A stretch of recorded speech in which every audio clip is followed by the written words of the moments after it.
The American flag hanging on the wall had been my silent witness. 15 years of military service, 2 tours in Afghanistan, and this is how my own son chose to repay my sacrifices. By erasing me from the family business I had built from the ground up, brick by painful brick, Margaret Maggie Harrison stood in her modest home office, her fingers tracing the faded photographs that lined the shelves. Each image told a story of resilience, her younger self in military fatigues, standing proud beside her military transport unit. The day she was promoted to logistics commander. The moment she founded Harrison Logistics Solutions after leaving. Active duty, the company had been her lifeline after years of military service. What began as a small freight and supply chain management firm had grown into a multi-million-dollar enterprise, specializing in complex logistical operations for both government and private sector clients. Every contract, every successful mission, was a testament to her strategic mind and unwavering determination. Her son, Daniel, had grown up watching her build this empire. From the time he was a child, she'd bring him to the office during school breaks, teaching him the intricacies of supply chain management. Those were the days when his eyes would light up with admiration, when he'd sit for hours listening to her stories of military precision and entrepreneurial spirit.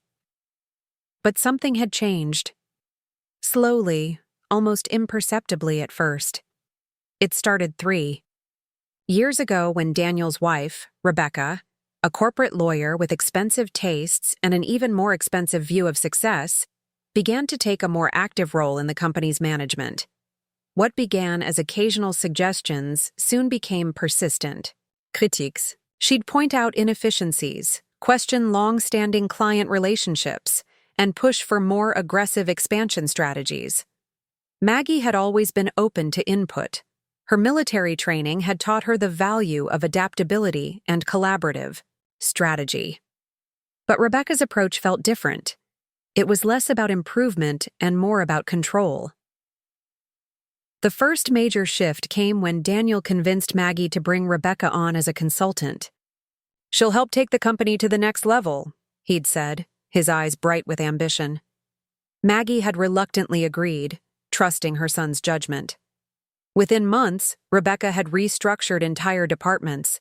Long-standing employees who had been with Maggie since the company's inception were quietly pushed out, replaced by young MBA graduates who spoke the language of corporate efficiency but knew nothing of the human element that had been the company's true strength.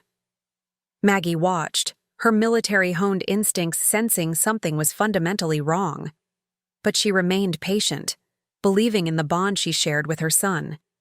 Daniel had always been her pride, her reason for pushing through the most challenging moments of her military career. Her phone buzzed. It was Daniel, his tone already carrying that distant corporate coldness that had become increasingly familiar. "Mom, we need to talk about the company's direction," he said, his voice devoid of the warmth it once held.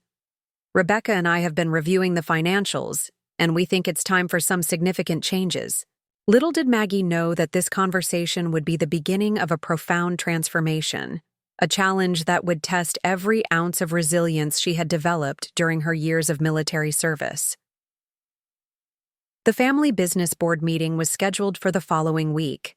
Maggie prepared meticulously, reviewing financial reports, client histories, and strategic plans. She had always believed in being prepared, a habit deeply ingrained from her years in military logistics. But preparation could not have prepared her for what was coming. As she sat in the conference room, surrounded by the very people she had mentored and supported for years, Maggie sensed a shift in the atmosphere. Daniel and Rebecca exchanged knowing glances. The other board members, many of whom had been with her since the company's inception, avoided direct eye contact. "Mom," Daniel began, his voice clinical and detached. "We've decided it's time for new leadership." The words hung in the air, heavy with implications. Before she could fully process what was happening, a resolution was read. A resolution that would effectively remove her from the company she had built, strip her of her executive position, and reduce her to a mere consultant.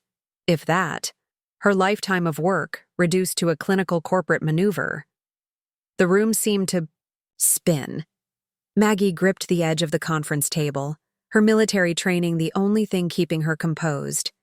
Years of strategic planning, of building relationships, of turning a small logistics firm into a respected national enterprise, all of it was being dismantled in a single meeting.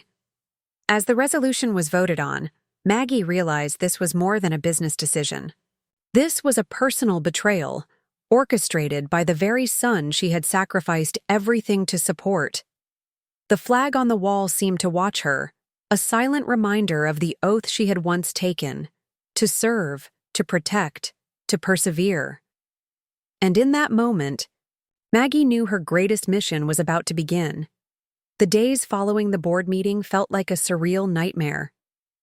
Maggie wandered through her home, a beautiful craftsman-style house she had purchased after retiring from active military service, surrounded by mementos of a life dedicated to service and family. Photographs lined the hallway. Her in military, uniform, Daniel as a child, family gatherings that now felt like distant memories. Each image was a dagger, reminding her of the bond she thought was unbreakable.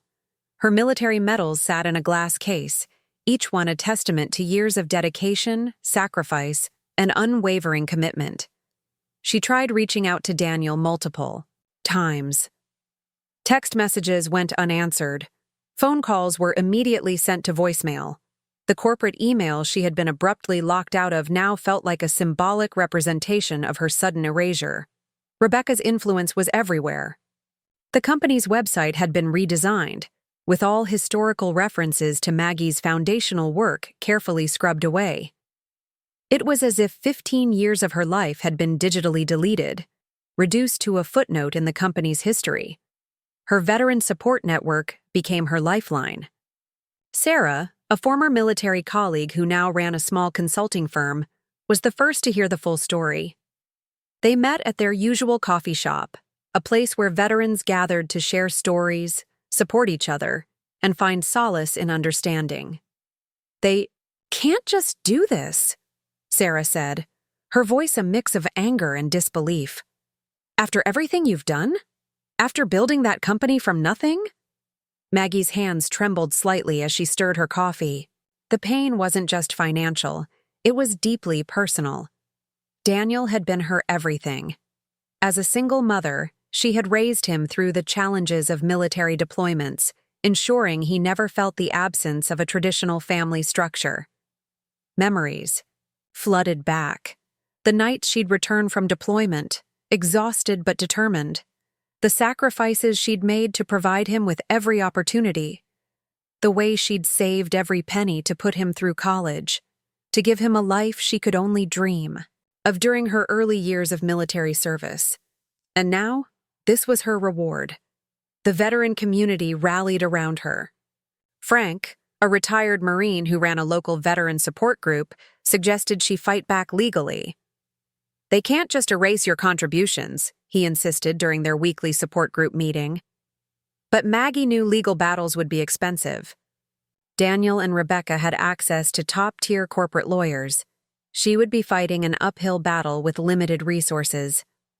Her lowest point came on a cold Wednesday evening. A certified letter arrived from the company's legal department. Daniel had not only removed her from the company, but was attempting to contest her ownership stake, arguing that her contributions were primarily historical and no longer relevant to the company's current trajectory. The letter was clinical, devoid of any personal connection. It might as well have been addressed to a stranger rather than a mother who had sacrificed everything for her son's future. That night, Maggie sat in her home office, surrounded by the remnants of her military career and business achievements. The flag that had witnessed her entire journey seemed to hang more heavily now, a reminder of the oath she had once taken: to serve with honor, to protect, to persevere. She thought about her military training, about strategic planning, about turning seemingly impossible situations into opportunities. This was not the end. This was just another mission. Her veteran support network became her intelligence team. Sarah helped her gather financial documents. Frank connected her with a pro bono lawyer who specialized in veteran business cases. Her military discipline kicked in, methodical, strategic, unrelenting. She began documenting everything. Every communication, every financial record, every detail of the company's growth that bore her fingerprints. Years of logistics planning had taught her the value of meticulous documentation. The breaking point came when Daniel's wife, Rebecca, gave an interview to a local business magazine. The article painted Maggie as an outdated relic, someone who couldn't adapt to modern business practices. "Sometimes you need fresh blood to truly innovate," Rebecca was quoted as saying. Fresh blood. As if 15 years of building a company from scratch was somehow less valuable than corporate jargon and spreadsheet strategies. Maggie realized this was more than a business dispute. This was a battle for her legacy, her identity, her very sense of self. Her military training had prepared her for far worse challenges than corporate betrayal. She had navigated complex logistics in war zones, managed high-stakes supply chains under extreme pressure, led teams through impossible situations. This was just another mission, and Maggie Harrison was not about to be defeated. As the winter light faded outside her window, she began to draft her strategy. The first step was clear. She would fight back. Not with anger, but with the same strategic precision she had always employed. The veteran who had survived multiple deployments was about to wage her most personal battle yet.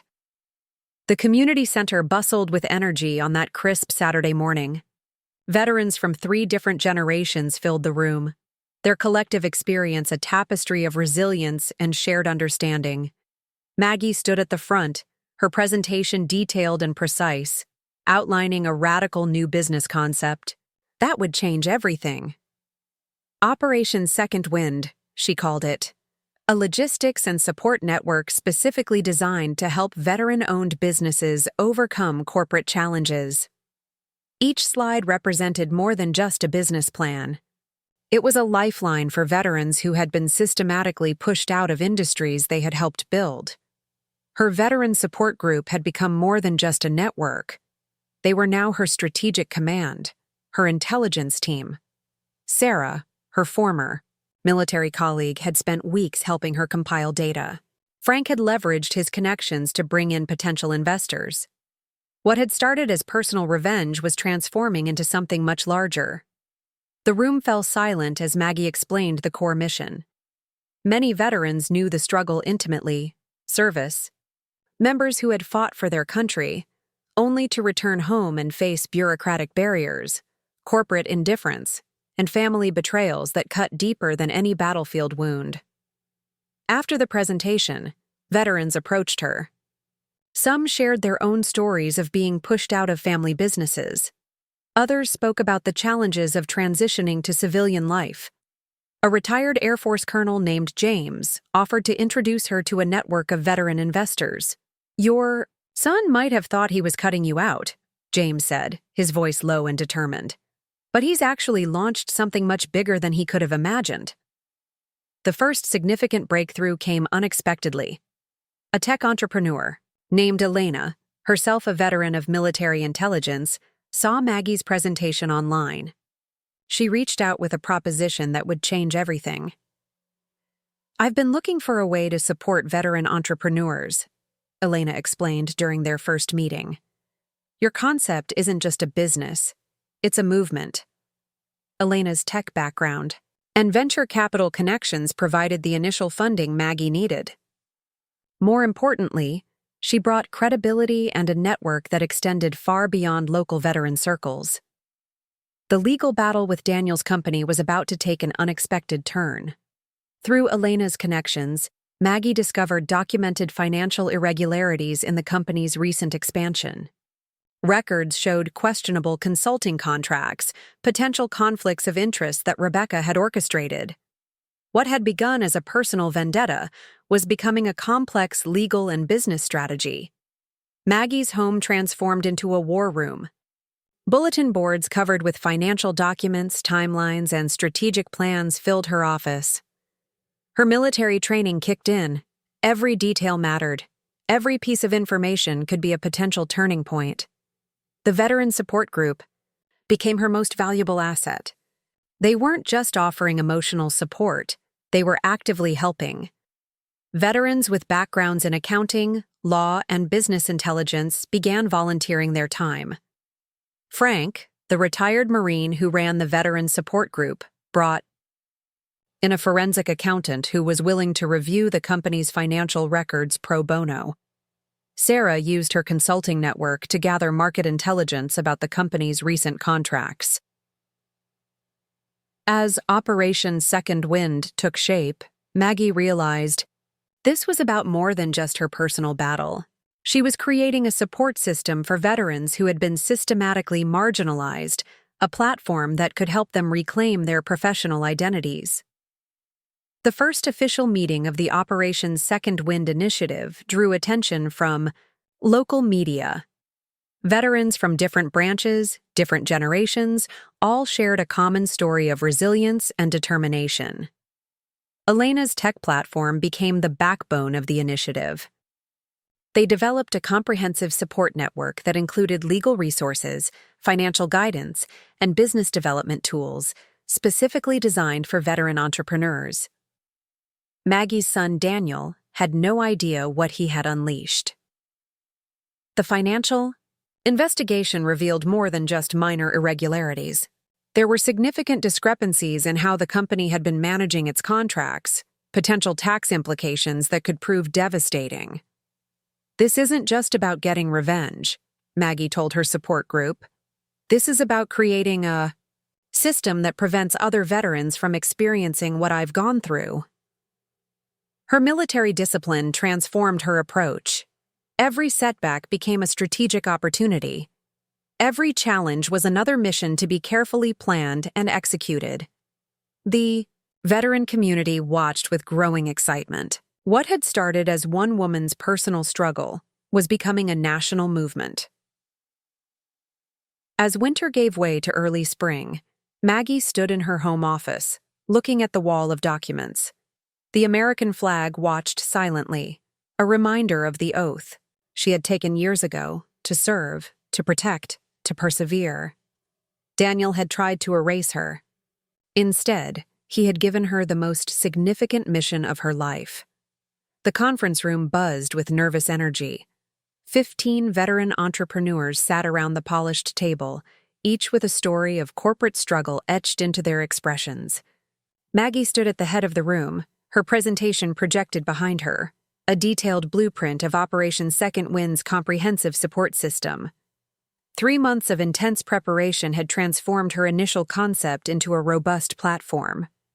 Elena's tech expertise had been crucial, developing a sophisticated digital infrastructure that connected veteran business owners across the country. What had started as a personal mission was now a lifeline for dozens of veteran entrepreneurs. Each participant brought a unique challenge. There was Michael, a Marine veteran who had developed an innovative water filtration system, but struggled to secure funding. Sarah, an Army logistics specialist who had created a supply chain optimization app, but couldn't break into corporate networks. James, a Navy veteran who had invented a revolutionary medical device but was drowning in patent bureaucracy.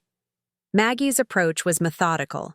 She broke down each business challenge into actionable steps, applying the same strategic thinking she had used during her military logistics missions. Every veteran in the room represented more than just a business. They were a mission to be supported, a potential success story waiting to be unleashed.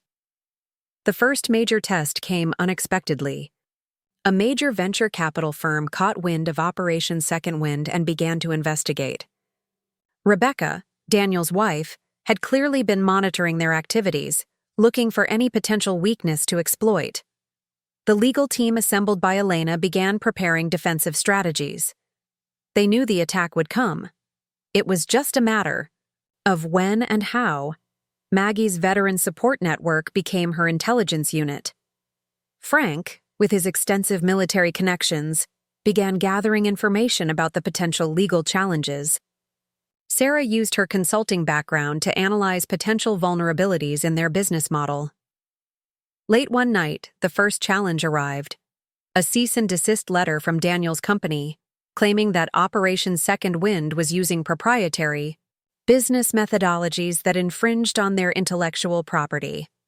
The letter was clearly a calculated move, an attempt to intimidate and shut down the growing initiative before it could gain momentum. But Maggie had been trained for far more. Challenging missions? Her military background had taught her that the first attack is rarely the most dangerous. It's how you respond that matters.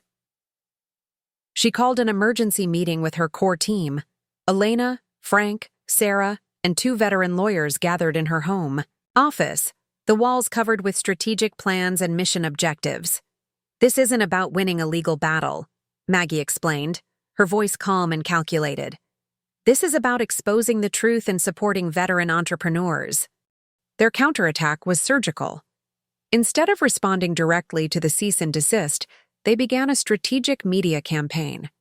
Veterans from across the country started sharing their stories, tales of corporate exclusion, of talents overlooked, of potential stifled by bureaucratic barriers. Michael's water filtration system became a symbol of innovation denied. Sarah's supply chain app represented the untapped potential of veteran entrepreneurs. Each story was a weapon more powerful than any legal document. The media began to take notice. A documentary filmmaker reached out, interested in capturing the story of Operation Second Wind. National news outlets started picking up on the narrative of veteran entrepreneurs fighting against corporate systemic barriers. Daniel and Rebecca had no idea what they had unleashed. The venture capital investigation turned into an opportunity. As they dug deeper into Operation Second Wind, they discovered something remarkable. A business model that was not just innovative, but potentially revolutionary.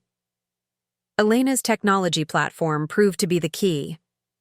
They had created a comprehensive ecosystem that went beyond traditional business support. Machine learning algorithms matched veteran entrepreneurs with potential investors, mentors, and business opportunities. Maggie realized they were building more than a support network.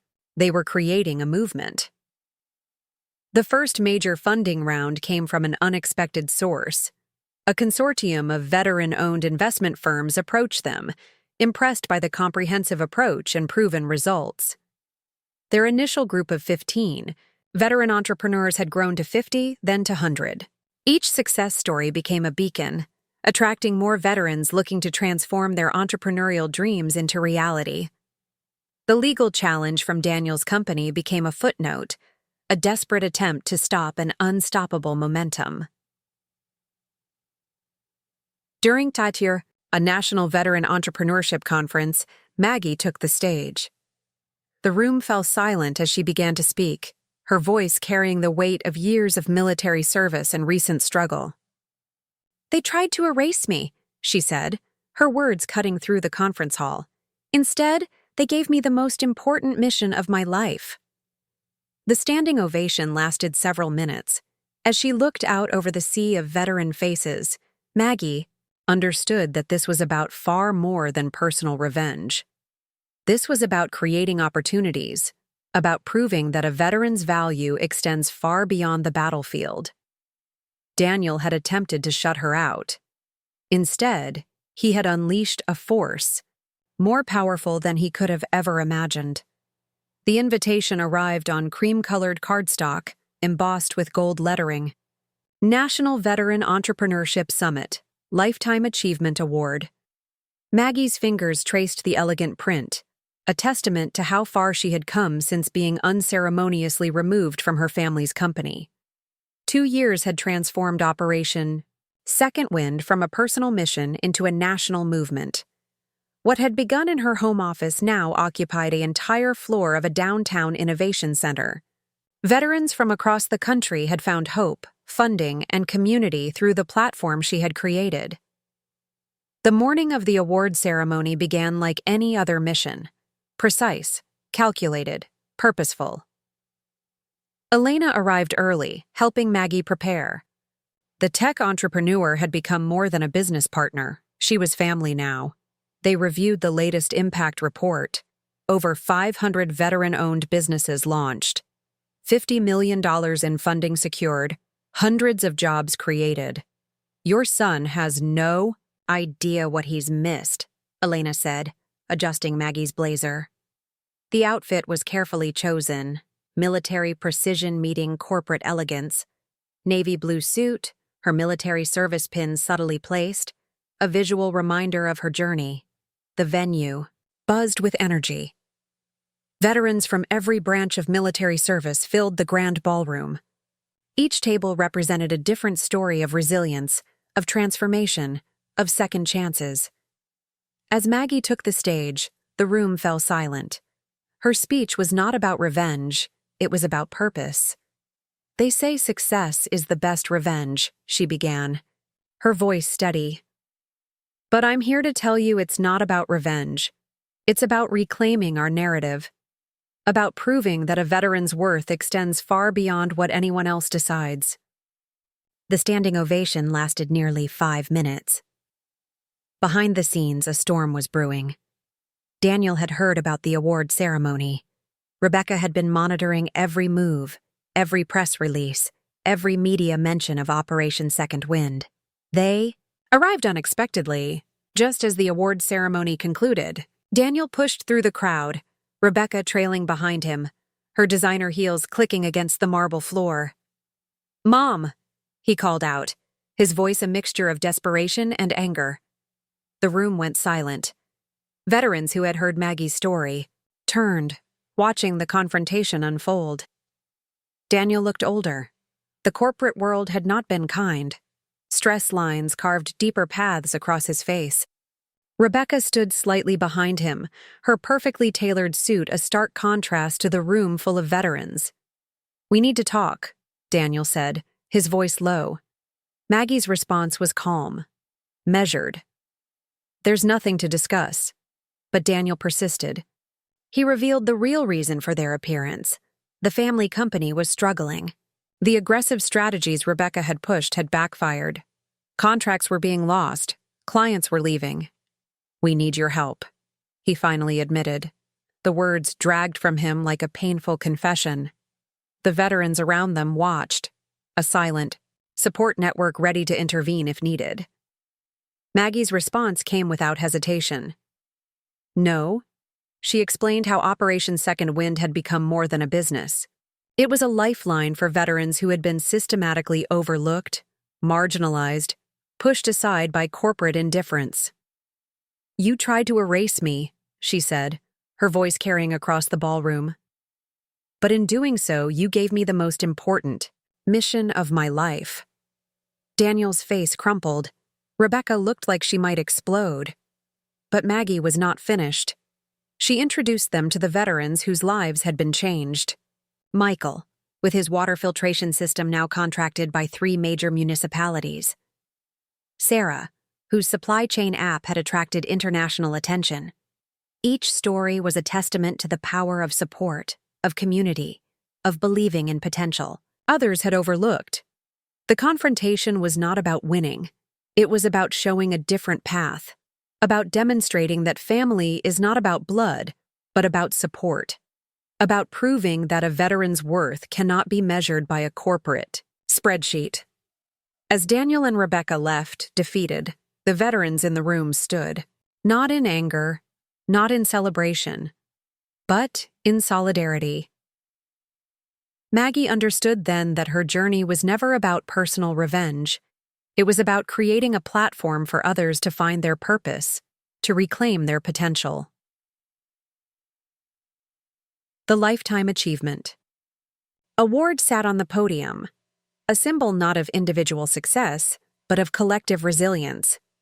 Outside, the city hummed with possibility. Inside the ballroom, veterans exchanged contact information, shared stories, planned collaborations. A movement had been born, and it all started with one woman who refused to be erased. The small conference room overlooked the city's skyline, a panoramic view that symbolized possibility. Maggie sat at the head of the table, surrounded by the core team of Operation Second Wind. It was their quarterly strategy meeting, but it felt like so much more. 3 years had passed since that fateful board meeting when Daniel had attempted to erase her from the family business. Now, she was leading a national movement that had transformed the landscape of veteran entrepreneurship. Elena pulled up the latest impact metrics on the large screen. The numbers were staggering. Over 1,000 veteran-owned businesses launched, more than $150 million in funding secured. Partnerships with major corporations, government agencies, and innovation centers across the country. We're not just a support network anymore, Elena said, her excitement palpable. We're a movement that's changing how businesses view veteran talent. The team represented a microcosm of their broader mission. Veterans from different branches, backgrounds, and experiences united by a common purpose. Michael, the water filtration system inventor, now headed their technology innovation division. Sarah managed their strategic partnerships. Frank coordinated their veteran support networks. An unexpected development emerged during the meeting. The Department of Veterans Affairs had reached out, interested in integrating Operation Second Wind support model into their national entrepreneurship program. As the meeting concluded, Maggie received a call that would change everything. The caller was a retired military investigator named Robert Thompson. He had been looking into the circumstances of Maggie's removal from her original family business. "There's something you need to know," he said, his voice grave. The investigation revealed a deeper story. Daniel's wife, Rebecca, had been systematically manipulating company finances. She had been creating false performance reports, redirecting contracts, and setting up shell companies that siphoned off corporate resources. The evidence was comprehensive. Financial records, email trails, carefully documented communication that painted a picture of calculated corporate manipulation. More shocking was the personal revelation. Rebecca had been planning this takeover for years. Her marriage to Daniel was part of a long-term strategy to gain control of the family business. Maggie was never the real target. She was simply an obstacle to be removed. Maggie's veteran support network sprang into action. They began preparing a comprehensive report, ensuring every detail was meticulously documented. This was more than personal vindication. It was about exposing systemic corporate corruption. The national media caught wind of the investigation. A prominent investigative journalist began working on a documentary about corporate manipulation and the hidden struggles of veteran entrepreneurs. During a private meeting, Robert shared additional details. "They thought they were being careful," he explained, spreading documents across the table. "But every manipulation leaves a trail." Operation Second Wind had become more than a support network. It was now a watchdog organization that protected veteran entrepreneurs from corporate predation. The legal team, led by a former military JAG officer, began preparing potential legal actions. Not for Maggie's personal revenge, but to protect other veterans from similar corporate betrayals.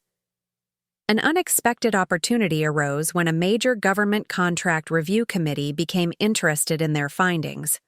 The potential implications extended far beyond one family's business dispute. Maggie's weekly veteran support group meetings took on new significance. What had started as a small gathering in a community center was now a national network of support, information, and empowerment. "This isn't about what happened to me," Maggie told the group during one particularly emotional meeting. "This is about creating a system that prevents these kinds of betrayals from happening to other veterans." The revelations about Rebecca's corporate manipulation had a surprising effect. Daniel reached out, not with anger, but with a tentative request for understanding. Their conversation was brief, painful, but necessary. "I was manipulated," Daniel admitted during a carefully arranged meeting. "I didn't see what was happening, right in front of me." Maggie's response was measured, compassionate, but firm. Some lessons are learned the hard way. The national media began featuring Operation Second Wind's work, A cover story in a prominent business magazine highlighted their transformative approach to veteran entrepreneurship. From betrayal to breakthrough, the headline read, featuring Maggie's journey on the cover. The organization had become a beacon of hope for veterans across the country. Each success story was a testament to resilience, to the power of community, to the potential that exists when veterans are given proper support. As sunset painted the sky outside her office, Maggie reflected on the journey. What had begun as a personal struggle had become a national movement. Her son had tried to erase her. Instead, he had given her the most important mission of her life. The National Veterans Innovation Center stood as a testament to transformation. A gleaming modern structure of glass and steel, it was more than just a building. It was a symbol of hope, resilience, and second chances. 5 years after Operation Second Wind's inception, Maggie Harrison prepared to deliver the keynote address at the center's grand opening. The event would bring together veteran entrepreneurs, government officials, corporate leaders, and supporters from across the country. Her office overlooked the campus, a sprawling complex that now housed incubation labs, training facilities, funding centers, and support networks for veteran entrepreneurs. What had started in her small home office had become a national institution. The morning began with a ritual. Maggie pinned her military service medals, carefully preserved from her years of active duty, alongside a new award. The Congressional Veteran Entrepreneurship Recognition, a newly created honor that celebrated veterans who had transformed their challenges into opportunities for others. Elena arrived early, helping with final preparations. The two had become more than business partners. They were family now. Their relationship embodied the spirit of Operation Second Wind: support, mutual respect, shared purpose. The event was more than a building opening. It was a celebration of veteran potential. Each corner of the Innovation Center told a story. Michael's Water Filtration Technology Lab, Sarah's Supply Chain Innovation Center, workshops dedicated to supporting veteran entrepreneurs from every background, every branch of service. As Maggie took the stage, the audience fell silent. Veterans from every generation filled the auditorium, from World War II survivors to recent Afghanistan and Iraq veterans.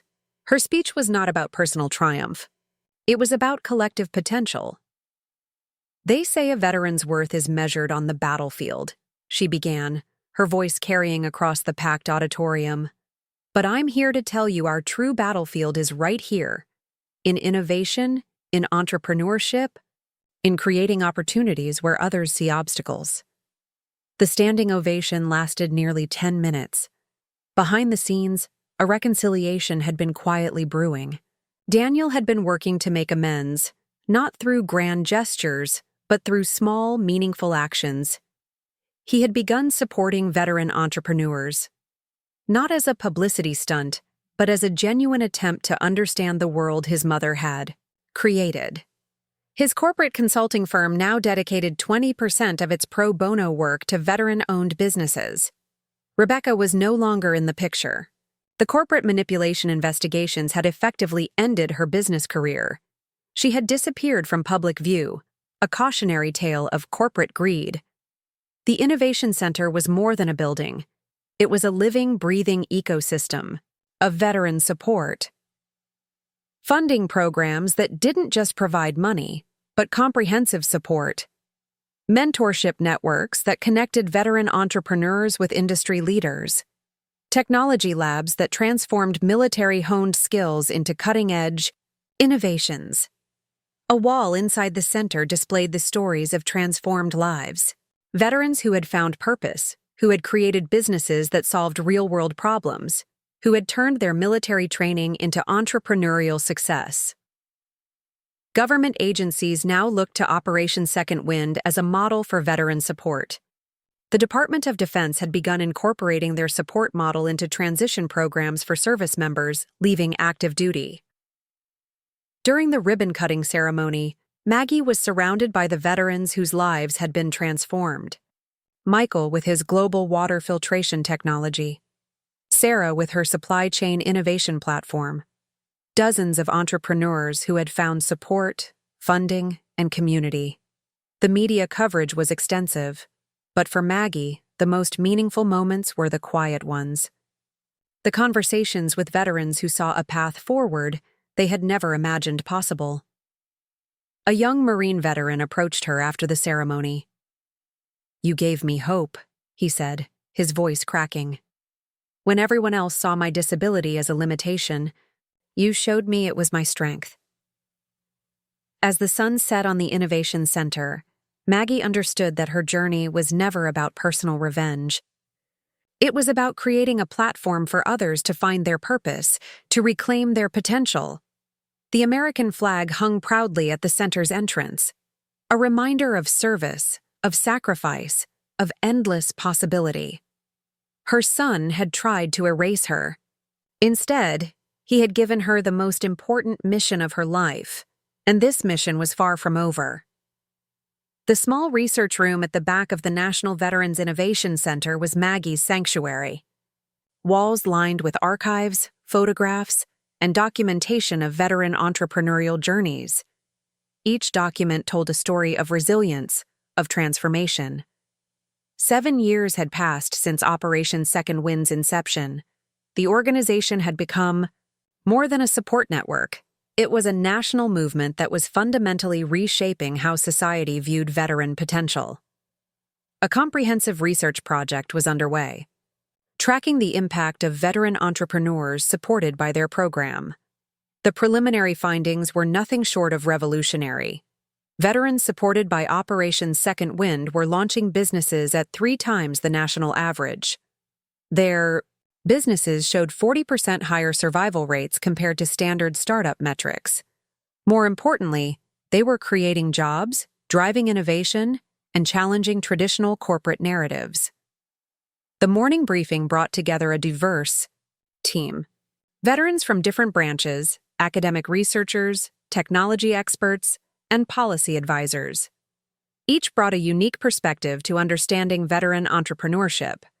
Dr. Elena Rodriguez, now the Chief Research Officer, presented the latest findings. Her presentation went beyond numbers. It was a narrative of human potential. "We're not just supporting businesses," she explained. "We're rebuilding entire economic ecosystems." The research revealed deeper truths. Many veterans possessed unique skills developed during military service, strategic thinking, adaptability, team coordination, that translated perfectly to entrepreneurial success. A breakthrough came from an unexpected source. The Department of Defense began integrating Operation Second Wind's research into their transition assistance programs. Military personnel were now being prepared for entrepreneurial paths alongside traditional career transitions. Maggie's weekly mentorship sessions had become legendary. Veterans would travel from across the country to spend a day learning, sharing, strategizing. One particular session stood out. A young veteran named Marcus, who had lost both legs in combat, presented a revolutionary prosthetic technology. His innovation wasn't just a medical device. It was a statement about human potential. "They told me what I couldn't do," Marcus said during his presentation. "Operation Second Wind showed me what I could create." The organization had developed a holistic support model. Not just funding, but comprehensive assistance, mental health support, technology training, legal guidance, network building. A partnership with major technology companies emerged. Silicon Valley firms began recruiting veterans specifically through Operation Second Wind, recognizing the unique skills military service developed. The media narrative was changing. No longer were veterans portrayed as victims or charity cases. They were now seen as innovative problem solvers, as entrepreneurs who could transform industries. An international delegation visited the center, studying their model. Countries from Europe, Australia, and Asia wanted to understand how to support veteran entrepreneurship. Daniel's involvement had become more meaningful. He had transformed his consulting firm, dedicating significant resources to veteran business support. Their relationship, while not completely healed, had found a new understanding. During a congressional hearing, Maggie testified about the broader economic implications of supporting veteran entrepreneurs. Her testimony was a masterclass in strategic communication. Veterans don't need sympathy, she told the committee. They need opportunity. They need support. They need a platform to transform their military-honed skills into economic innovation. The research expanded beyond business metrics. Psychological.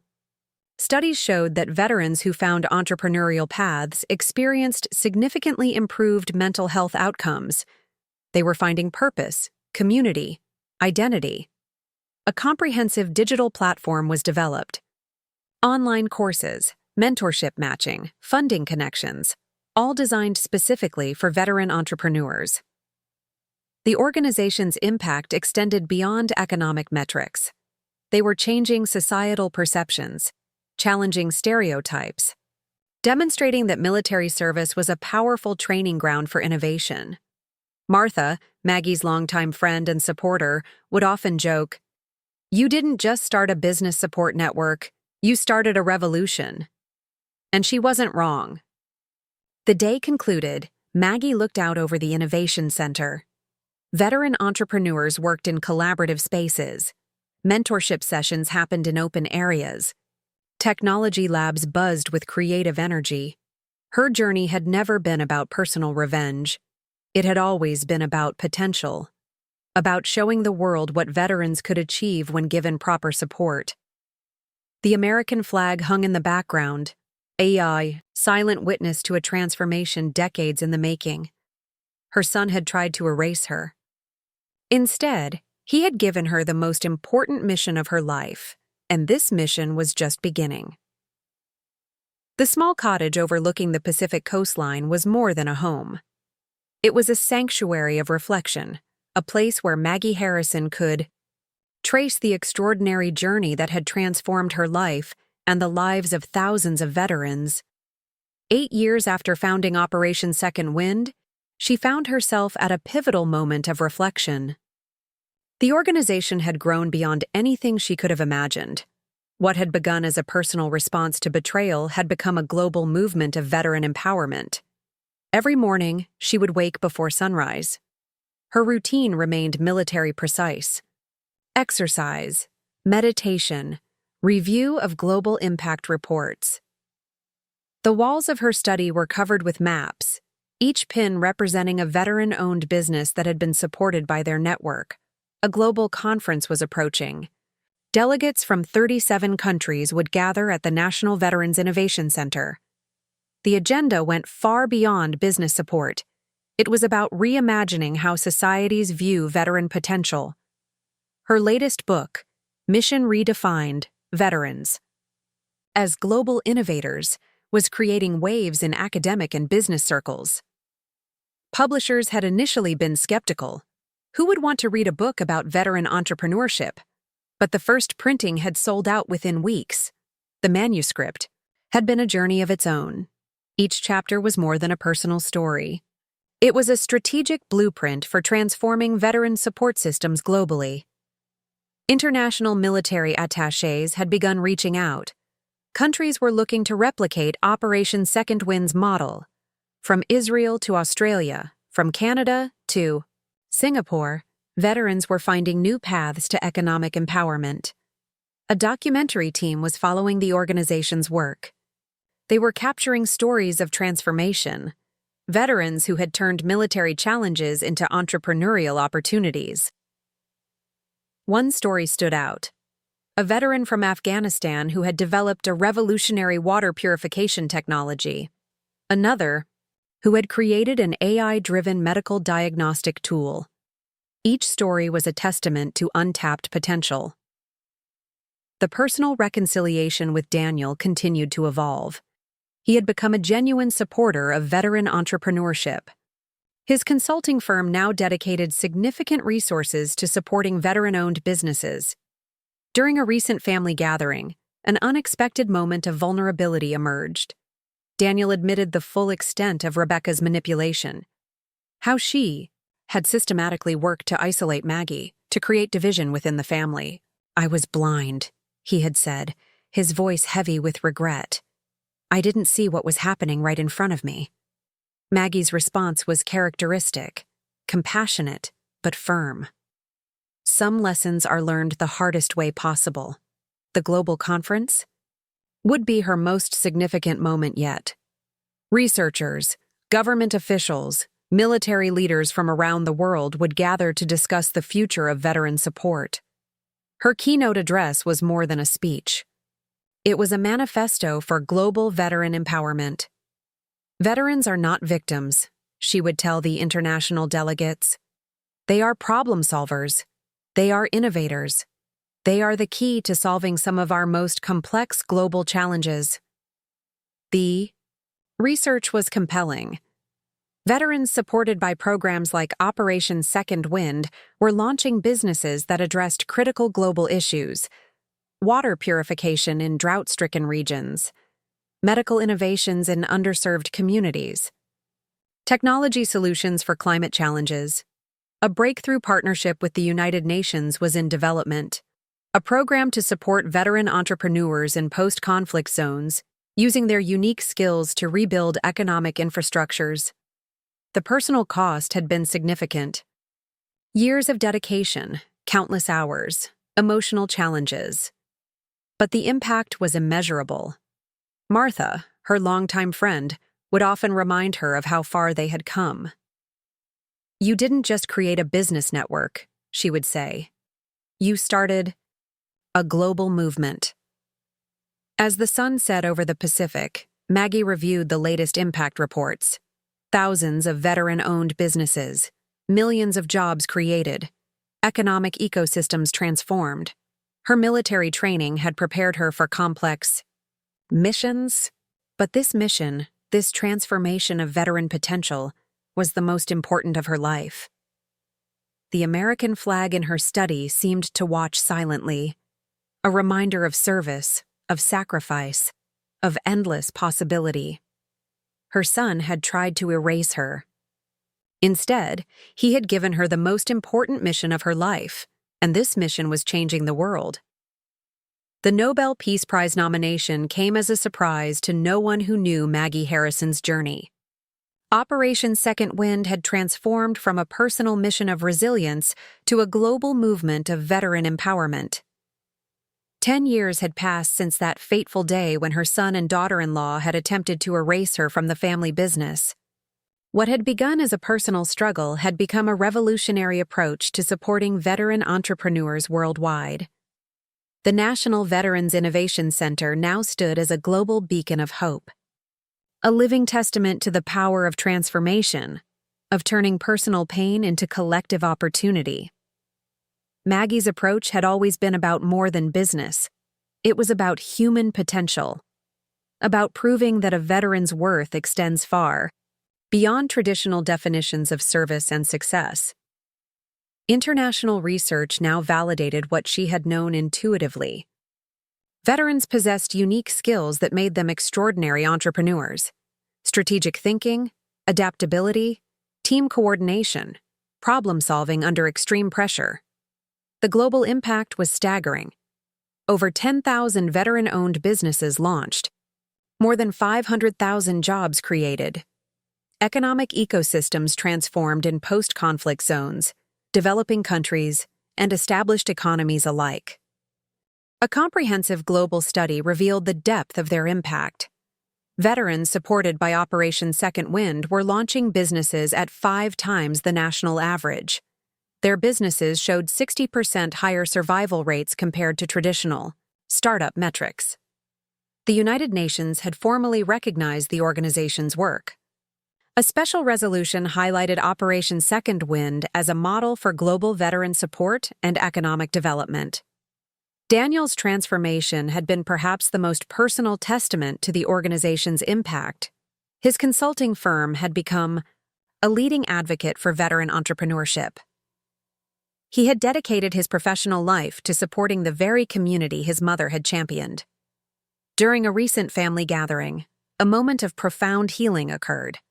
Daniel spoke openly about his past mistakes, about the manipulation he had experienced, about the journey of understanding and reconciliation. "You taught me that family isn't about blood," he told Maggie. "It's about support, about seeing potential where others see limitation." The global conference had become an annual event. Leaders from 37 countries gathered to share best practices, to showcase veteran-led innovations, to reimagine support systems. Breakthrough technologies emerged from their network. AI-driven medical diagnostics developed by a veteran who had lost both legs in combat. Water purification systems that could transform drought-stricken regions. Sustainable energy solutions created by veterans who had witnessed the global implications of energy insecurity. Martha, her longtime friend and supporter, had become a global advocate in her own right. She traveled, spoke, and continued to challenge societal perceptions about veteran potential. The personal cost had been significant. Years of dedication, emotional challenges, countless hours of work. But the impact was immeasurable. A special exhibit at the Smithsonian now chronicled the journey of Operation Second Wind. It was more than a museum display. It was a testament to the power of resilience, of transformation, of turning personal pain into collective opportunity.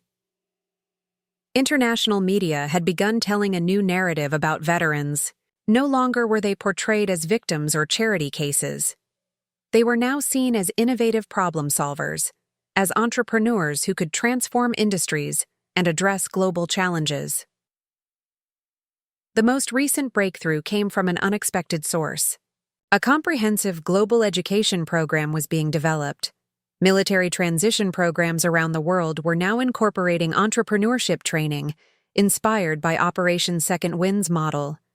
Maggie's book had been translated into 47 languages. Mission Redefined. Veterans as Global Innovators was required reading in military academies, business schools, and leadership programs worldwide. During her Nobel Peace Prize acceptance speech, she spoke not about personal achievement, but about collective potential. "We are not defined by our challenges," she told the international audience. "We are defined by how we transform those challenges into opportunities." The research had expanded beyond economic metrics. Psychological studies showed that veterans who found entrepreneurial paths experienced significantly improved mental health outcomes. They were finding purpose, community, identity. As the sun set on another remarkable year, Maggie reflected on the journey. The personal betrayal that had once seemed like an insurmountable challenge had become the catalyst for a global movement. Her military training had prepared her for complex missions. But this mission, this transformation of veteran potential, was the most important of her life. The American flag in her study seemed to watch silently, a reminder of service, of sacrifice, of endless possibility.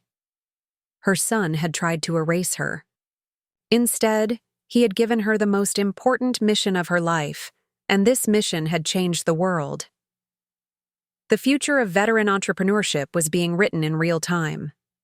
15 years after founding Operation Second Wind, Maggie Harrison found herself at the epicenter of a global transformation that extended far beyond her original vision. The next generation of veteran entrepreneurs was emerging. Young veterans who had grown up hearing stories of Operation Second Wind, who saw entrepreneurship not as a challenge, but as a natural extension of their military service. A revolutionary educational program was taking shape. Military academies around the world were now integrating entrepreneurship training into their core curriculum. No longer was military service seen as a career endpoint, but as a launching pad for innovation. Advanced technology incubators dedicated to veteran-led innovations were sprouting globally. From Tel Aviv to Singapore, from Silicon Valley to Berlin, veterans were at the forefront of solving complex global challenges. The quantum computing project, led by a veteran who had specialized in military communications technology, promised to revolutionize data processing. A sustainable energy solution developed by a former Marine was being implemented in 3 continents. Medical diagnostic technologies created by veterans were transforming healthcare access in underserved regions. Elena Rodriguez, now the Global Director of Innovation, presented the latest breakthrough during the annual Global Veterans Innovation Summit. The research was groundbreaking. Veterans supported by their network were not just launching businesses, they were fundamentally reimagining how global challenges could be addressed. "We're no longer talking about support," Elena explained to the international delegation. "We're talking about a complete paradigm shift in how we understand human potential." Daniel had become a crucial part of this ecosystem. His consulting firm now worked exclusively with veteran-owned businesses, providing strategic guidance, funding connections, and global market access. A special fellowship program emerged, supporting veterans from post-conflict zones. Veterans from Afghanistan, Iraq, Syria were finding new purpose, using their unique experiences to create businesses that could rebuild and transform their communities. The psychological research was equally compelling. Veterans involved in entrepreneurship showed dramatically improved mental health outcomes. They were finding purpose, community, rebuilding their sense of identity beyond military service. A global mental health initiative was launched, specifically designed to support veteran entrepreneurs. It wasn't just about business support. It was about holistic human development. The United Nations had officially recognized Operation Second Wind as a model for global veteran support. A special resolution highlighted their work in economic development, mental health support, and global innovation. Martha, now in her 70s, continued to be a driving force. She traveled, spoke, and continued to challenge societal perceptions about veteran potential. Her memoir, Beyond Service, had become required reading in leadership programs worldwide. The technology platform they had developed was now used by veteran support organizations in 37 countries. Artificial intelligence matched veterans with mentors, funding opportunities, and potential business partners. A breakthrough came from an unexpected source. A comprehensive global study demonstrated that veteran-owned businesses were 40% more likely to prioritize social impact alongside financial success. They were solving problems traditional corporations overlooked. The education program had evolved. Military transition assistance was no longer just about job placement. It was about identifying entrepreneurial potential, providing comprehensive support, creating global networks. During a special ceremony, Maggie was awarded an unprecedented global humanitarian award. But her focus was never on personal recognition. It was about the continuing mission. "We are not defined by our challenges," she told the international audience. "We are defined by how we transform those challenges into opportunities for collective growth." The personal journey that had begun with a family betrayal had transformed into a global movement of human potential. Operation Second Wind was no longer just an organization. It was a philosophy of human transformation. Young veterans now saw entrepreneurship as a natural extension of their service. They were solving global challenges, creating innovative technologies, rebuilding communities. A special archive was being developed, not just a museum of achievements, but a living documentation of veteran potential. Every story was a testament to human resilience, to the power of support, to transforming personal challenges into collective opportunities. The research continued to expand. Psychological studies, economic impact assessments, technology innovation tracking. Each data point told a story of human potential unleashed. As the Global Innovation Summit concluded, Maggie looked out over the assembled delegates. Veterans, researchers, government leaders, technology innovators. A collective representation of a transformed understanding of human potential. Her military training had prepared her for complex missions. But this mission, this transformation, of veteran potential was the most important of her life. The American flag in the conference hall seemed to watch silently, a reminder of service, of sacrifice, of endless possibility. Her son had tried to erase her. Instead, he had given her the most important mission of her life. And this mission was continuing to change the world.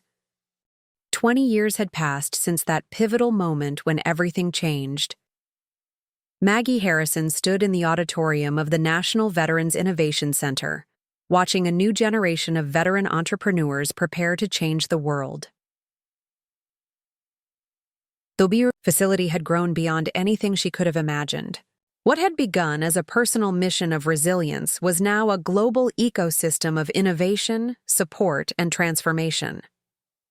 A young veteran named Marcus took the stage. He was leading a revolutionary project developing advanced prosthetic technologies for veterans and civilians alike. His presentation wasn't just about business, it was about redefining human potential. "We are not defined by our limitations," Marcus said, his voice carrying the same spirit of resilience that had driven Maggie's journey.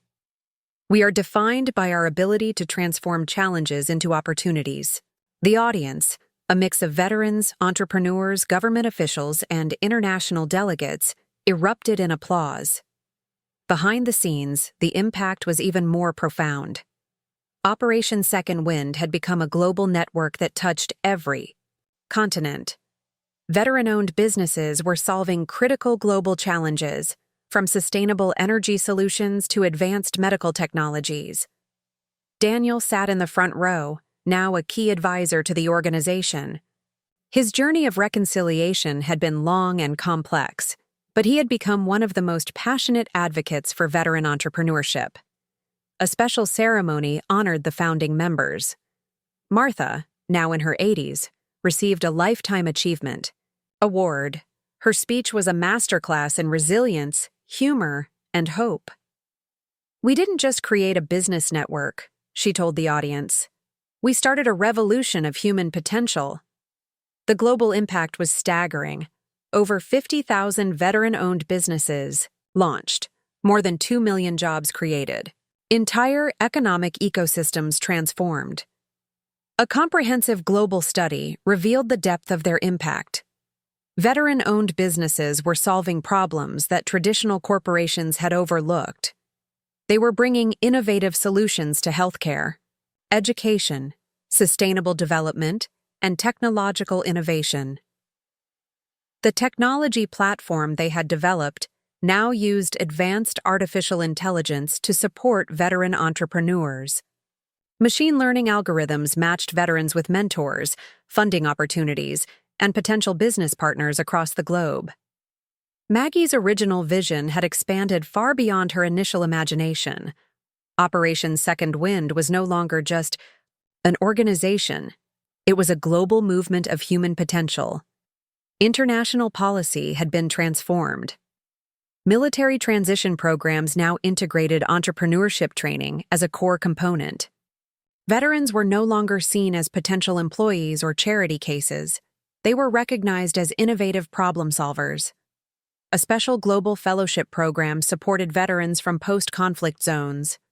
Veterans from regions torn by war were finding new purpose, creating businesses that could rebuild and transform their communities. The mental health research was equally groundbreaking. Veterans involved in entrepreneurship showed dramatically improved psychological outcomes. They were finding purpose, community, rebuilding their sense of identity beyond military service. During a quiet moment backstage, Maggie reflected on the journey. The personal betrayal that had once seemed like an insurmountable challenge had become the catalyst for a global movement of transformation. Marcus approached her, a young veteran whose innovative spirit embodied everything she had fought for. "You showed us that our service doesn't end when we leave the military," he said. "It's just the beginning of a larger mission." The United Nations had established a permanent committee dedicated to veteran entrepreneurship, using Operation Second Wind as the primary model for global support. As the conference concluded, Maggie took the stage for a final address. Her message was not about personal achievement, but about collective potential. To every veteran watching, she said, her voice carrying the weight of decades of experience, your greatest mission is ahead of you. Your challenges are not limitations, they are opportunities waiting to be transformed. The audience rose in a standing ovation that seemed to shake the foundations of the building. A special documentary was being produced, chronicling the entire journey, from the personal betrayal that sparked the movement to the global transformation that followed. As the lights dimmed, a final message appeared on the screen. This is more than a story. This is a movement. Call to action. If you've been moved by this incredible journey of resilience, transformation, and hope, subscribe now. Hit that notification bell. Share this story with every veteran you know. Because every challenge is an opportunity waiting to be seized. Your mission isn't over, it's just beginning. Her son had tried to erase her. Instead, he had given her the most important mission of her life, and this mission would continue to change the world.